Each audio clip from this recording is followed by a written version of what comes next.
Hmm. Oke, baik, saya mulai. Bismillahirrahmanirrahim. Assalamualaikum warahmatullahi wabarakatuh. Halo semua penonton, kenalin nama saya Muhammad dari Noah. Dan pada video kali ini kita akan membahas bagaimana saya membuat model pemrosesan bahasa alami sebagai pemenuhan untuk mata kuliah UAS PBA. Nah, sebelumnya ada dua hal di sini yang bakalan saya bahas. Yang pertama adalah bagaimana cara saya membangun model tersebut dari nol sampai selesai. Kemudian proses pemikiran saya dalam pembuatan model tersebut. Nah, pertama kita langsung saja masuk ke modelnya di sini. Jadi hal yang paling pertama saya lakukan pertama itu adalah membuat script untuk membaca data training kita gitu. Nah, di sini data trainingnya itu adalah berupa format CSV. Jadi di sini saya meminta ChatGPT untuk membuat script Python yang dapat membaca CSV untuk memastikan agar tidak ada bermasalah di bidang tersebut. Nah, sini sudah berhasil. Terus selanjutnya langkah kedua kita pindah ke tahap pre-processing. Nah, di sini cara saya mengerjakan tahap ini, pertama saya memberikan ChatGPT konteks model apa sih yang saya buat. Jadi ini adalah model yang memprediksikan sentimen pada suatu kalimat dengan memberikan label antara positif, neutral, atau negatif. Terus untuk menambahkan konteks yang lebih, saya memberikan konteks bahwa data training kita itu terdiri atas 15.000 lebih kalimat gitu. Dan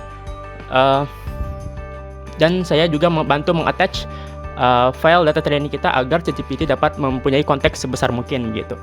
Nah, di sini pada pre-processing ada 4 hal yang saya lakukan, yaitu yang pertama adalah jadi di langkah pre-processing ada beberapa hal yang saya lakukan. Yang pertama itu ada 4 hal spesifiknya. Yang pertama itu adalah normalisasi. Yang kedua itu adalah case folding, ini menurunkan kalimatnya menjadi huruf-huruf kecil atau bukan huruf kapital, huruf non kapital. Yang ketiga itu adalah stop word removal, jadi menghilangkan kata-kata sambung yang dapat memberikan noise pada data kita seperti kata yang atau dan yang terakhir itu adalah stemming. Nah, di sini pada saat saya menjalankan preprocessing pada berlangsungnya UAS, di sini preprocessingnya menjalankan sekitar hampir lebih dari sejam.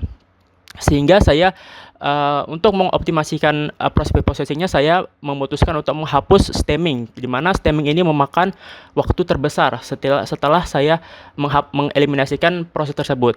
Namun hal ini juga tentunya akan berdampak kepada kualitas model yang akan dibuat. Namun saya belum mengukur seberapa besar dampak yang diberikan ketika saya telah menghilangkan proses stemming. Kira-kira seperti itu. Nah, kemudian untuk proses selanjutnya yaitu adalah proses training. Nah, pada proses training di sini saya menanyakan ChatGPT untuk berdasarkan konteks yang sudah saya berikan di tahap pre-processing untuk membuat model yang sekiranya tuh cocok sama dan relevan sama tes yang ingin saya buat gitu. Dan selebihnya itu ChatGPT merekomendasikan bahwa saya menggunakan metode atau algoritma TF-IDF sama logistic regression. Nah, kenapa? Karena logistic regression ini mampu melakukan fitur yang namanya class weight balancing.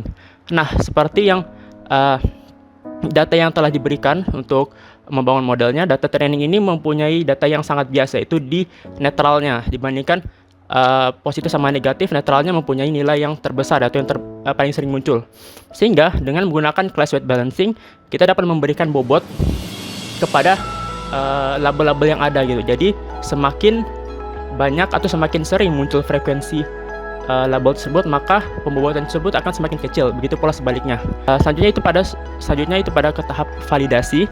Namun karena tahap pre-processing itu sangat memakan waktu yang sangat lama, sehingga saya mengejar waktu. Oleh sebab itu saya tidak melakukan tahap validasi gitu. Namun saya sangat rekomendasikan kepada teman-teman untuk melakukan validasi agar teman-teman dapat mengetahui kemampuan dan keterbatasan model yang telah teman-teman buat, kira-kira seperti itu. Nah, di sini testing apa yang saya lakukan. Jadi testing ini akan mengload model sama vectorizer yang telah dibangun di script training. Terus kemudian saya ingin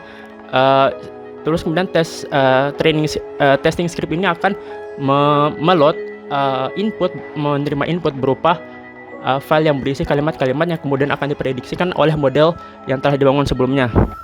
Dan di terakhir ini akan mengformatkan hasil prediksinya itu sesuai dengan format summation, yaitu berupa ada kolom ID sama kolom sentimen.